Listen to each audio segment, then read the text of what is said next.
Allah Subhanahu wa Ta'ala membebaskan umat Rasulullah SAW paling banyak untuk malam. Makanya namakan Lailatul Qadar, malam pembebasan daripada api neraka Allah. Bi'ada di sya'ri ghanam Bani Kalbin. Sebanyak apa? Sebanyak bulu domba, dombanya Bani Kalb. Yang kita kenal kalb itu kan anjing ya. Kalb itu anjing, kilab itu banyak ya, sifatnya jamak. Ya dulu ada namanya kabilah namanya kabilah atau Bani Kalb ya, atau Bani Kilab. Makanya ada di situ ya, Bani Kilab atau kabilah Kilab di situ. Kenapa disebut dengan Bani Kalbin di sini? Karena pada saat itu Bani Kalbin adalah kabilah atau marga atau warga atau masyarakat yang paling banyak memelihara kambing, dan kambingnya semuanya pada gondrong-gondrong, rambut kebanyakan. Dan Allah membebaskan umat Rasulullah SAW bi'ada di sya'ri ghanamin Bani Kalbin. Paling banyak Allah mengangkat atau membebaskan umat Rasulullah dari azab neraka Allah. Entah malam. Nah, Lailatul Hayat, Lailatul Taghfirud Dzunub, Lailatul Syafa'ah, Lailatul Hidayah. Kemudian adalah Lailatul Takdir wal Qismah. Entar malam ini itu adalah malam ketentuan baik buruknya kita, dan juga Lailatul Qismah. Apa itu Lailatul Qismah? Malam pembagian nasib kita, rezeki kita, yang belum berjodoh kita. Nih entar malam nih Lailatul Qismah dibagi-bagi itu oleh Allah Subhanahu wa Ta'ala. Maka kita dalam doa itu coba baca. Dalam doa nisfu Sya'ban itu kita minta takdir yang enggak bagus itu, atau bagian yang enggak bagus itu, yang enggak baik itu sama kita, minta sama Allah biar dijauhkan. Dalam keterangan doa, makna daripada doa nisfu Sya'ban, ya entar malam ba'da maghrib, jangan ba'da isya. Ba'da maghrib baca doa ini. Kalau ba'da isya udah kelewat, udah nyampe catatan amal kita kehadirat Allah Subhanahu wa Ta'ala. Maghrib pas di situ.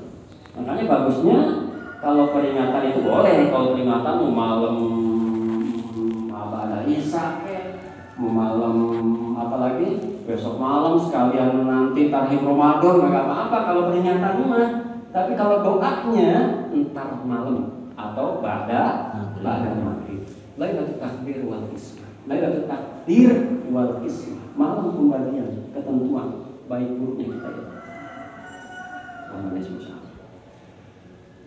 Siapa orang yang nggak dapat ini yang paling penting nih, yang harus digarisbawahi? Siapa orang-orang yang nggak dapat keistimewaan malam-malam nisfu Sya'ban? Yang pertama adalah mudminul khamar. Kata Rasulullah SAW, illa sitata, kalau sitata 6. Ya, kalau samania 8. Jadi kalau sitata berarti anak 6 sitata. Ya, 6. Ya, itu saja. Iya. Kalau sama Nia itu berarti 8 orang. Padahal si Nia 1. Ya, kalau sama Nia 8. Kalau sama Nina lain lagi. Hah? Kalau sama Nia 8 berarti. Sama Nia berarti 8 orang.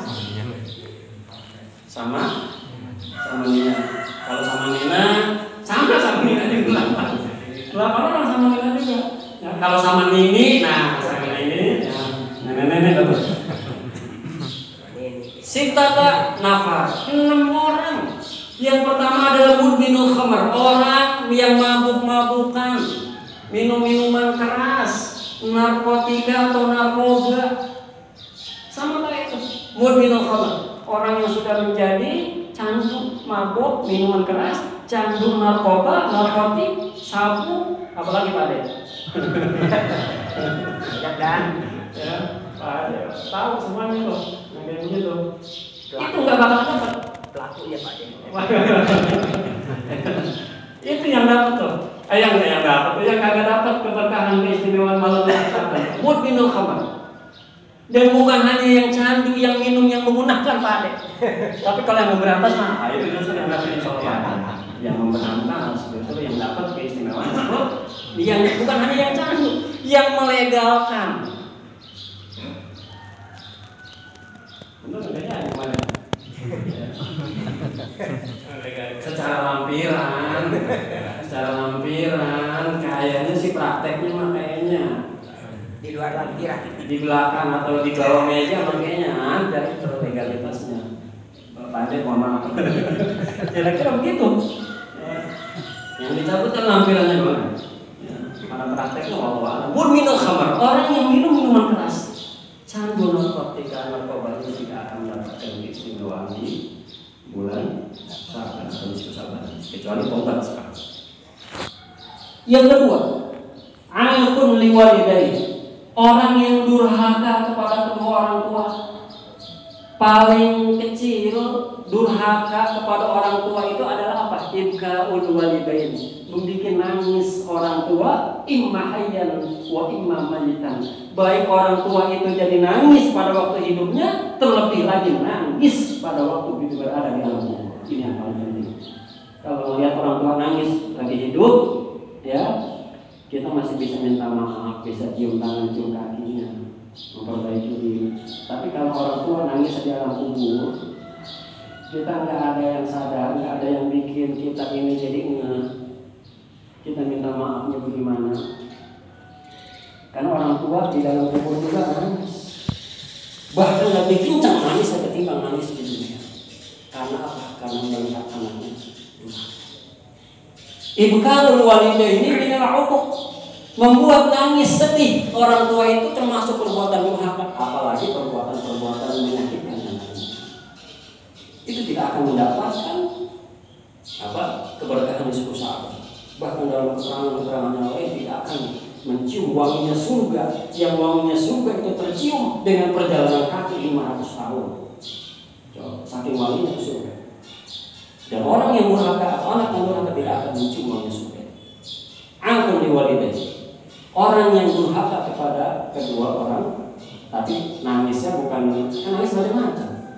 Ada nangis bahagia haru karena melihat mungkin sukses, anaknya baik, anaknya soleh, ya, anaknya rajin. Nangis juga sedih haru. Ada yang nangis karena memang sakit hatinya, sedih. Tahu-tahu begitu mau masih kecil, wah kunci aku loh. Daripada hidupnya juga nyakitin, betul. Makanya kalau dalam doa kita selalu berdoa, ya Allah jadikanlah hidup saya ini ziyadatan lana fi kulli khair, ziyadatan lana fi kulli khair. Jadikan hidup saya ini sebagai terus nambah kebaikan-kebaikan. Kalau memang nggak bisa menambahkan kebaikan, lebih baik saya mati, karena itu adalah mungkin ya terhenti daripada dosa dan kemaksiatan kita kepada doa kita yang diajarkan oleh para guru kita. Itu dua tuh. Tadi minum-minuman keras. Yang kedua anak yang durhaka. 2 minggu lagi kita ada ujian masalahnya. Sebabnya itu kan Ustaz. Iya, yang bisa jawab ikut ya. Kemudian yang ketiga adalah masar al-zina. Masar al-zina itu apa artinya? Orang yang mengubah aurat sehingga terjadi perzinahan. Baik zina mata, zina tangan maupun zina kemaluan. Masar al-zina di sini adalah orang yang selalu mengumbar aurat sehingga orang melakukan perzinahan. Baik zina mata, aurat, zina tangan, ya, dan juga zina kemaluan. Pelacuran dan lain sebagainya. Makanya orang yang memberantas kemungkaran, yang berupa perjudian, memanfaatkan kemanfaatan, kemungkaran, perzinahan, ya, prostitusi, itu paling dibenci sama pelaku-pelaku bisnis yang menguntungkan dalam bisnis itu. Menjeramnya kemarin sidang, nggak usah dah, masih puasa ini, susah dan mau. Jadi masalah zina. Yang ketiga adalah musawin. Nah, ini nih. Apa itu musawin? Orang yang menaik-naikkan harga bahan pokok. Ini Ramadan begini nih. Lah bulan Februari kemarin akhir aja itu cabai udah 130. Bener nggak? Lah Ustaz tahu pas hajatan. Orang perempuan ngomong bahaya ini cabai 130 sekilo.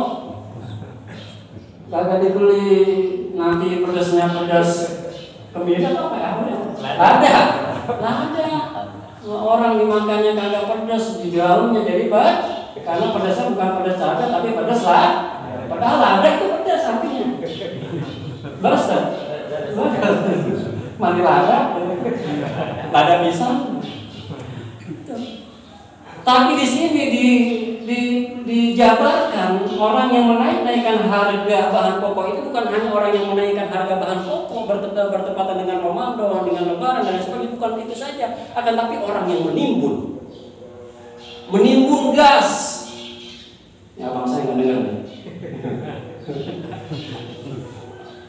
Orang yang menimbun gas, kalau agen sih semacam kakak saya nggak mungkin menimbun karena harus laporan sekarang ini online.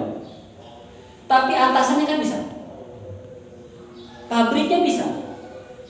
Pokoknya kalau motor sampai ke depan pencucian mobil di rumah saya itu orang yang ngantri gas, itu tandanya gas lagi susah. Beneran. Kalau ngantrinya cuma di depan rumah saya aja normal. Apa namanya, langganan-langganan biasa. Tapi kalau sampai ke tukang masak ngantrinya, itu tandanya gas lagi susah. Di mana-mana susah kecuali kaget. Gitu. Jadi orang yang menimbun bukan hanya menaikkan harga tapi menimbun. Kapan dikeluarkannya? Ketika menjadi mahal. Betul? Kullu syai'in idza kasura rakhus. Setiap sesuatu itu murah kalau banyak. Akan tapi kalau sedikit akan mahal. Illal adab. Kecuali ada. Ya, kecuali ada. Ingat, akhlak, adab sudah saya terangkan 2 minggu yang lalu. Dan akhlak atau adab itu di atas ilmu. Di atasnya ilmu itu ada adab dan akhlak. Jadi setinggi apapun juga ilmunya, tapi adab dan akhlaknya kagak ada, 0 nilainya. Lebih baik orang yang bodoh, tapi dia tahu akhlak dan adabnya. Gitu. Apa tadi? Musawir. Kita beresin sampai 6. 1, 2, 3, 4 ya. Baik. Yang kelima sekarang mudrik. Doroba yadribu dorban, itu bahasa saya ngaji sama guru saya Haji Samsudin begitu dulu Batang Bina. Ya. Doroba artinya memukul.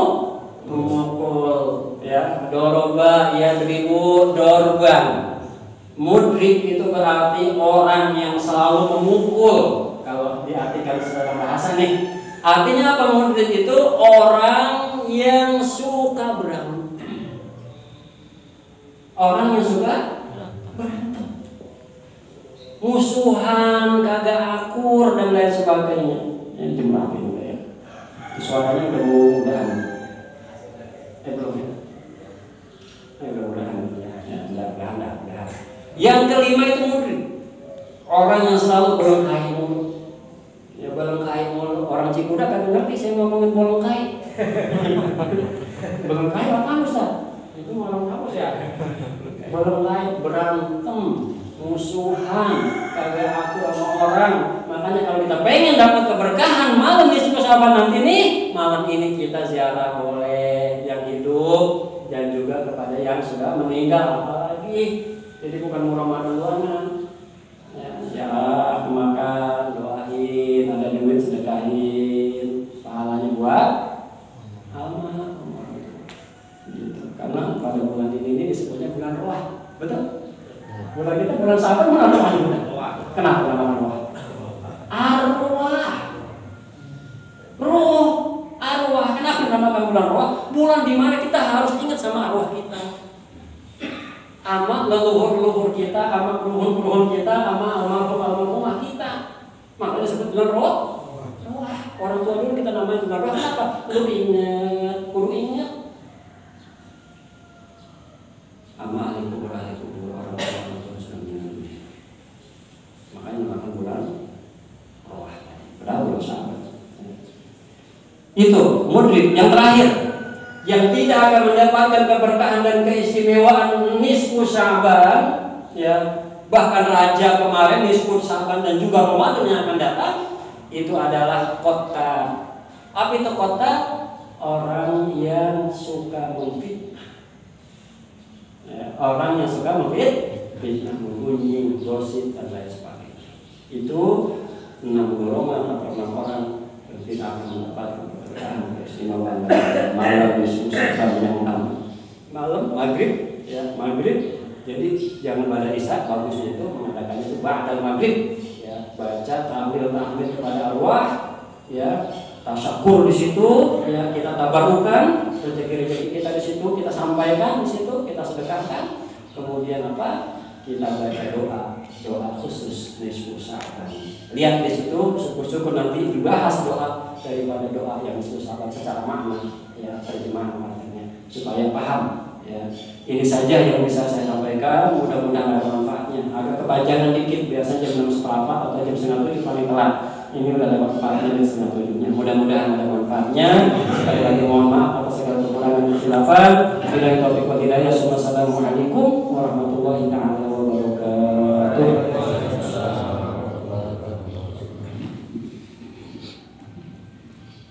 Alhamdulillahirabbil alamin. Telah sama kita ikuti mendengarkan ilmu yang manfaat sekali untuk kita seluruhnya dalam rangka menghadapi Lailatul Nisfi Sya'ban yang nanti malam sama-sama akan kita rayakan dengan pembacaan surah Yasin balikan dan lain sebagainya.